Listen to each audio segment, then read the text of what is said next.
Le 10 mars, une sagesse pour aujourd'hui. La véritable justice. L'Éternel ne laisse pas le juste souffrir de la faim, mais il repousse l'avidité des méchants. Proverbe 10, verset 3. Dans ce verset, le sage oppose le méchant au juste et montre l'attention du Seigneur vis-à-vis du juste, contrairement au méchant. Depuis la chute, le péché d'Adam et Ève nous a tous privés de la gloire de Dieu.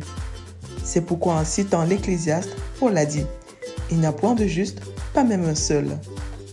Étant privé de la gloire de Dieu, il est devenu impossible pour l'homme de faire quoi que ce soit qui soit juste aux yeux de Dieu.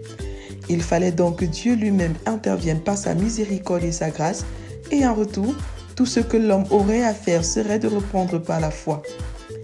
La justification par la foi a commencé avec Abraham le croyant. C'est ainsi que Dieu prépara le chemin du salut, ainsi que l'évangile pour les nations.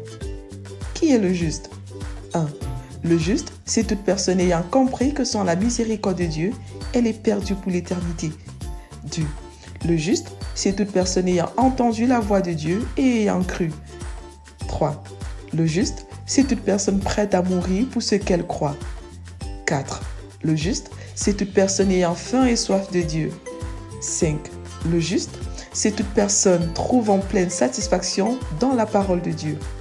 Que disons-nous de nous-mêmes? Si le manque de nourriture physique joue sur la santé physique de l'homme, alors le manque de nourriture spirituelle prive l'homme de la gloire de Dieu.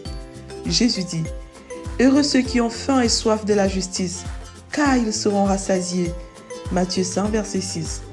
Les Juifs avaient faim et soif d'être vengés et de régner sur les autres. Jésus voulait que les disciples fassent de la justice de Dieu leur principale nourriture. Vérité. La restauration et l'épanouissement de l'homme sont cachés dans la justice de Dieu. Application.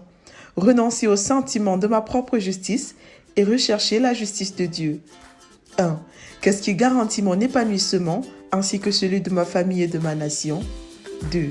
Un individu, une famille, une église ou une nation ne saurait prospérer sans la justice de Dieu. Recommandation. Cherchez premièrement le royaume et la justice de Dieu, et toutes ces choses vous seront données par-dessus. Matthieu 6, 33. Prions ensemble. Père, crée en moi la faim et la soif de ta justice. Au nom de Jésus. Amen. Lecture pour aujourd'hui. Psaume 46 à 50, Proverbe 10, Josué 16 à 18. Vous êtes bénis.